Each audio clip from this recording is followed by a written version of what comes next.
Hello everyone. I really hope जो भी ये वीडियोस देख रहे हैं आप सभी द हिंदू न्यूज़पेपर डेली पढ़ रहे हैं। अगर इन वीडियोस का 100% बेनिफिट लेना है तो मेक श्योर कि आप डेली न्यूज़ पढ़ें। जस्ट ये वीडियोस देखने से बेनिफिट नहीं होने वाला। So along with your regular studies, regular lectures, make sure that आप थोड़ा टाइम निकालें न्यूज़पेपर रीडिंग के लिए।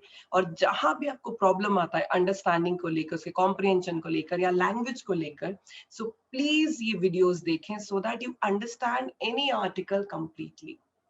चलिए इसी के साथ स्टार्ट करते हैं हमारा आज का agenda, which is the analysis of the editorial section of the Hindu newspaper dating 15th of April. This is page number 6, editorial section of the Hindu e-paper. First article is examination priorities. As you all know, जो latest news है कि 12th के जो examinations हैं वो postpone हो चुके हैं, 10th के examinations cancel हो चुके हैं। ये बहुत ही important था because COVID-19 का जो second wave आया है ये youngsters पर भी equally harmful है, क्योंकि first wave में adults पे ज्यादा impact था या old age people पर ज्यादा impact था, पर ये जो second wave है इसमें young चिल्ड्रन पर भी इम्पैक्ट काफी है। सो इस पूरे आर्टिकल में इसी पर बात करी गई है कि सेंटर का जो ये डिसीजन है सीबीएसई एग्जाम्स को कैंसिल करने का, ये बहुत इंपॉर्टेंट है। Now let's see state examinations क्या डिसीजन लेते हैं। Next article is twin troubles. Inflation should not be allowed to undermine purchasing power and overall economic stability. Economy से रिलेटेड बहुत ही इंपॉर्टेंट आर्टिकल है, इसको आज हम डिटेल में डिस्कस करते हैं।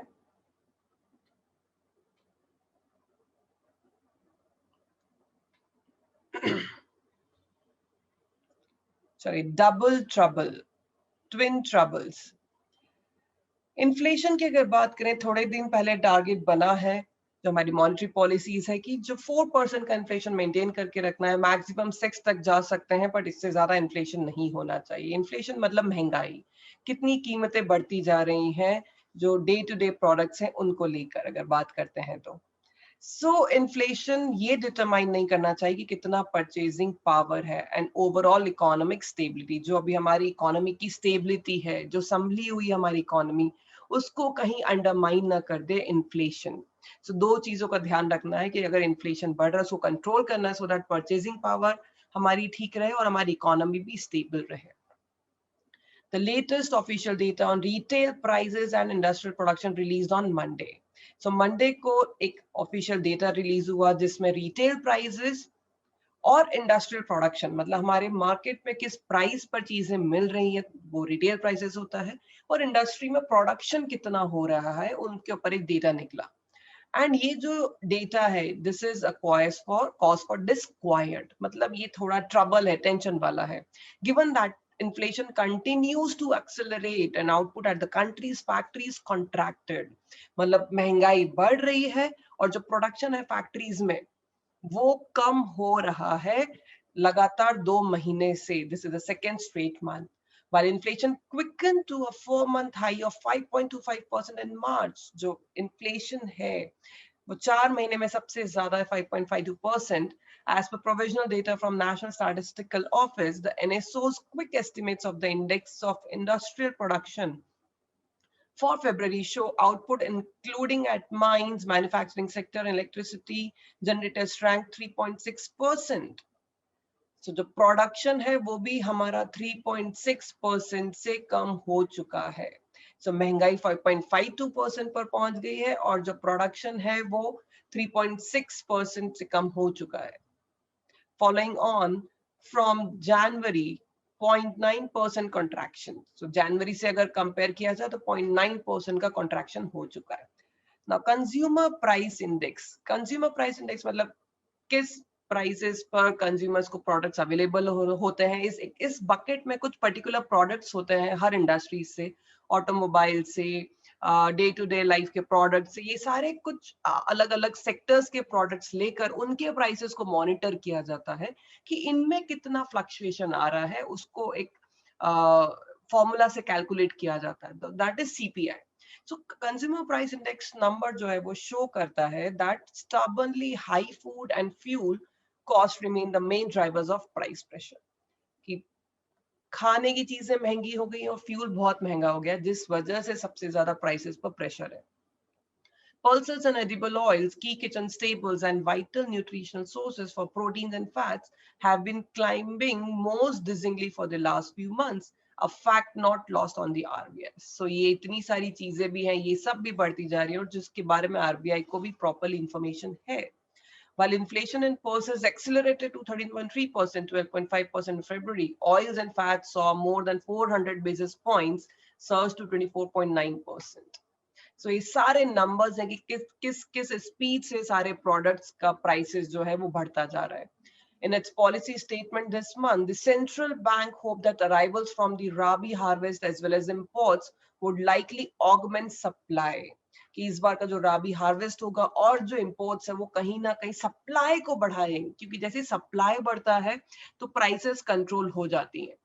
सो अगर जैसे ही प्राइसेस बढ़ेगा इंपोर्ट्स की वजह से, help moderate prices of pulses. तो अगर सप्लाई बढ़ता है तो एटलीस्ट पल्सेस के प्राइसेस जो हैं वो कंट्रोल हो जाएंगे. Similarly, on edible oils, the RBI is rather optimistically banking on the government to cut import duties and offer incentives to boost domestic productivity to counter the heightened inflation.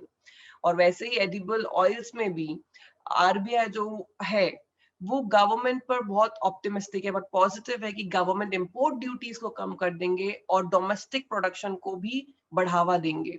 सो ये भी एक तरीका है इन्फ्लेशन को control करने का.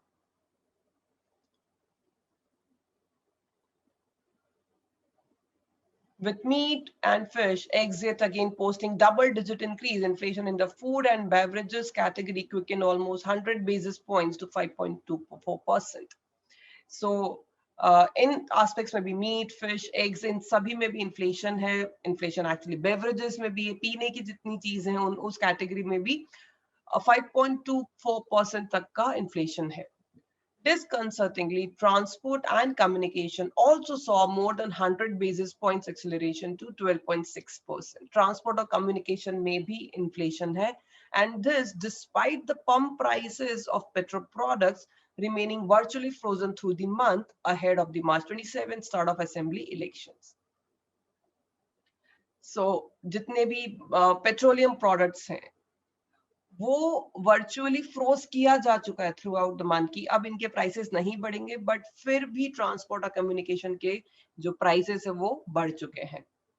The most plausible explanation is that freight and urban transport sectors saw a lagged pass-through of the preceding month's steep increase in automobile fuel cost.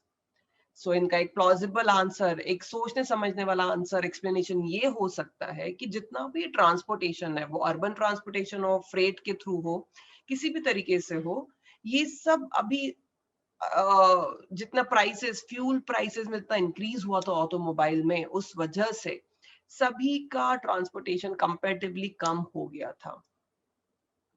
Price pressures are unlikely to ease significantly in the near term. और ये आने वाले कुछ समय में कम होता दिख नहीं रहा है कि प्राइस प्रेशर्स कम हो जाएंगे. सो आने वाले टाइम में भी अभी लग नहीं रहा है कि चीजें कम होंगी ease significantly in the near term, unless, कब तक नहीं हो सकता है, unless the center and the states bite the bullet by agreeing to forgo some near term revenue from petrol products and reduce fuel taxes. सो एक term है, देखिए, bite the bullet. Bite the bullet मतलब बहुत ही tough काम करना जो otherwise possible नहीं है. सो जब तक सेंटर और स्टेट पेट्रो प्रोडक्ट्स और फ्यूल टैक्सेस को कम नहीं कर देते, उनसे आने वाले रेवेन्यू को छोड़ नहीं देते, तब तक ये प्राइस प्रेशर्स कम होने के चांसेस बहुत ही कम है. The RBI, which has been stridently seeking a reduction in these levies, foresees inflation averaging 5.2% in April-June quarter. So RBI expect कर रही है कि levies कम हो जाएंगे, taxes कम हो जाएंगे, और वो सोच रही है कि अप्रैल जून वाला जो क्वार्टर आएगा, अप्रैल मई जून, उसमें जो इन्फ्लेशन का एवरेज होगा that would be 5.2%. Separately, the IIP data shows mining continuing to backslide, manufacturing struggling for traction, with output of capital goods, construction gear, and consumer non-durables all contracting in February. But एक दूसरा data जो IIP का data बताता है कि पूरा जो हमारा मैन्युफैक्चरिंग है वो स्ट्रगल कर रहा है, कंस्ट्रक्शन स्ट्रगल कर रहा है, ये सब कुछ जो है ये सब कम हो रहा है फरवरी में जो ऑलरेडी कम हो चुका था. And if one considers that these data set are yet to reflect the likely disruptions caused by the upsurge in COVID-19 infections and the local containment measures, the signs are even more worrying. और अभी इन सब data में हमने अभी कोविड-19 की वजह से जो अपसर्ज आया है, जो प्रॉब्लम्स आए हैं, उनको तो हमने कंसिडर किया ही नहीं है. अगर वो करेंगे तो हमारे टेंशन्स और ज्यादा बढ़ जाएंगे. Policymakers face tough choices in trying to nurse back demand. Policymakers जो हैं, जो policies बनाने वाले, उनको बहुत tough choices लेना पड़ेंगी ताकि demand increase हो. And they must do this without letting quickening inflation undermine purchasing power and overall economic stability. और ये तभी हो सकता है जब लोगों का purchasing power है, जब लोगों के पास खरीदने का capacity हो. सो अगर इन्फ्लेशन बढ़ेगा तो परचेसिंग पावर कम हो जाएगा और डिमांड भी कम हो जाएगी. सो जितने पॉलिसी मेकर्स हैं उन्हें बहुत टफ चॉइसेस लेना पड़ेंगे ताकि इकोनॉमिक स्टेबिलिटी भी बने रहे और लोगों का परचेसिंग पावर भी बना रहे. So this was really very important article. हमारे इकोनॉमी वाइज, इकोनॉमी के पेपर के वाइज देखिए तो this was an important article. Our next article is why less may be more for India and China. This is an article based on the international relations between India and China. कि जब इतनी बड़ी बड़ी बातें करते हैं, इतने बड़े बड़े promises होते हैं पर fulfill कुछ नहीं होता. So अगर ऐसा करें कि हमारे expectations को ही अगर हम कम कर दें और कुछ clear बातें करें, भले ही वो छोटे ही promises हों, छोटे ही अगर एक दूसरे के लिए अगर हम decisions लें, सो शायद वो ज्यादा इंपॉर्टेंट है rather than those lofty talks जो बड़ी बड़ी बातें करते हैं, बड़े बड़े promises होते हैं but at the end कुछ fulfill नहीं होता. Let's see this article a little bit in detail. A conversation driven by hard talk and finding shared interest even if the modest ones may be rewarding. So एक ऐसा conversation हो India और China के बीच में जिसमें कड़वी पर सही बातें हो, जिसमें दोनों का इंटरेस्ट होता हो, भले ही वो सिंपल बातें और छोटे टारगेट्स हो, वो ज्यादा रिवॉर्डिंग है बजाय के बड़ी बड़ी बातें करने के. So lower the expectations might not seem a very ambitious for immediate future of India's troubled relation with China.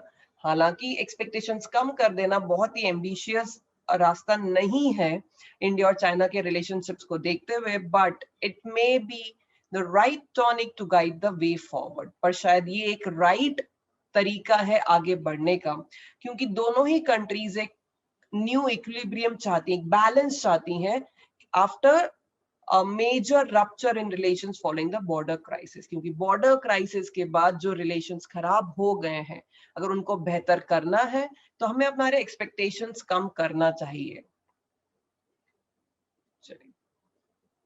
Hampered by expectations. Hampered का मतलब होता है रुकावट, obstacles. तो expectations की वजह से बहुत रुकावटें हैं. The checkered India of India-China relations is rife with examples of how misplaced expectations have burdened the relationship. So जितनी भी history में हमारे जो भी relationship रहे, जितनी भी examples हैं, वो सब यही prove करते हैं कि किस तरीके से जो हमारे expectations थे, वो misplaced थे और उनकी वजह से relationship पे कितना burden था. And हमेशा ये सब डिसअपॉइंटमेंट में कन्वर्ट हुए. मतलब क्योंकि कोई भी एक्सपेक्टेशन फुलफिल नहीं होता तो डिसअपॉइंटमेंट होता है. सो इसके एग्जांपल्स दिए कि कब कब हमारे जो भी एक्सपेक्टेशंस थे वो डिसअपॉइंटमेंट में कन्वर्ट हुए. So various examples are given here. So अब करना क्या चाहिए? At the recent dialogue, the shared view was that key to arriving at this new, more realistic state of relations. तो अब ये बोला जा रहा है कि अब हमें बहुत realistic relationships बनाने चाहिए और majorly आप 3 issues को manage करिए. What are these 3 issues? Boundary, trade, and increasing impact of third party and multilateral engagements on the two-way relationship. So और दोनों कंट्रीज के बीच में जो भी थर्ड पार्टी अलग अलग लोगों का एंगेजमेंट होता है इस रिलेशनशिप पे, उसको रोकना. And on all 3 fronts, setting the sights on limited goals may end up paying rich dividends. और तीनों ही एस्पेक्ट्स पर आप सिर्फ लिमिटेड गोल्स बनाइए ताकि ज्यादा बेनिफिट होगा। Considering the boundary dispute 10 months after the clash at Galwan Valley, which marked the worst violence on the border since 1967, both sides are nowhere near full de-escalation. So boundary dispute की ही बात करें आप, 10 months के बाद भी जब full D escalation के promises हुए, बातें हुई, पर अभी भी कंप्लीट या फुल डी एस्केलेशन नहीं हुआ। मतलब सभी ने अपने अपने प्रॉपरली ट्रूप्स को पीछे नहीं किया, वहां से हटे नहीं है।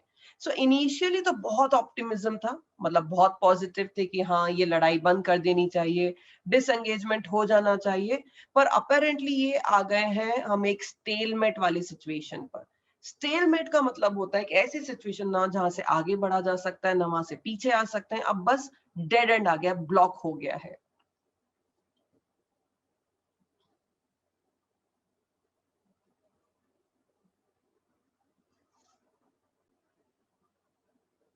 Next is the view on trade. So trade को लेकर भी कितने सारे एक्सपेक्टेशंस थे और कैसे वो डिसअपॉइंटमेंट में कन्वर्ट हुए, उनके बारे में इस पूरे पैराग्राफ में बात करी गई है कि मोदी गवर्नमेंट के इनिशियल ईयर्स में क्या डिस्कशंस थे चाइना के साथ, क्या डिसाइड करी गई थी चीजें कि, और फिर वो सब कैसे डिसअपॉइंटमेंट में कन्वर्ट हुई है, और डीकपलिंग पर बातें हो रही हैं कि सारे रिलेशनशिप्स खत्म करने पर, कि कुछ चीजों से अलग होने की बातें हो रही हैं।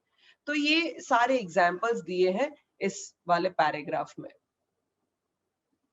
एंड देन जो थर्ड एस्पेक्ट है कि जो एंगेजमेंट है थर्ड पार्टी का rather than view every element on such engagements as a threat, both sides would be better served having a conversation about what the red lines are, was a shared view at the dialogue.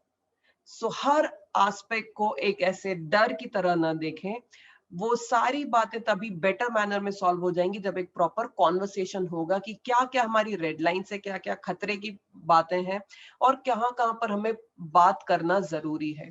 Moreover, as relations stabilize, India and China could start injecting more energy into their own shared platforms such as BRICS, which for instance could come up with its own vaccine initiatives as the Quad has done.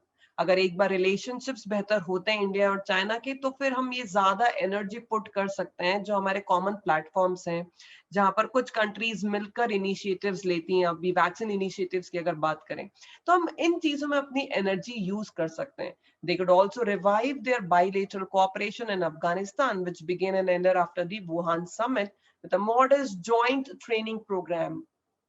सो अफगानिस्तान को लेकर भी जो bilateral cooperation है, दोनों countries का cooperation है, वो छोटे छोटे टारगेट से हम दोबारा स्टार्ट कर सकते हैं, जो कि वुहान के समिट के बाद से बंद हो गए थे। सो वहां से आप स्टार्ट करिए, जॉइंट ट्रेनिंग प्रोग्राम करिए डिप्लोमेट्स के लिए अफगानिस्तान में, while more ambitious infrastructure projects that had once been imagined never took off. क्योंकि बड़े बड़े जो इंफ्रास्ट्रक्चर प्रोजेक्ट्स पे बात हुई थी वो तो कभी स्टार्ट ही नहीं हुए। As both sides chart a course forward after last year's rupture in ties, they may find a conversation that is driven by hard talk and finding shared interest, even if modest ones, more rewarding than bearing misplaced expectation.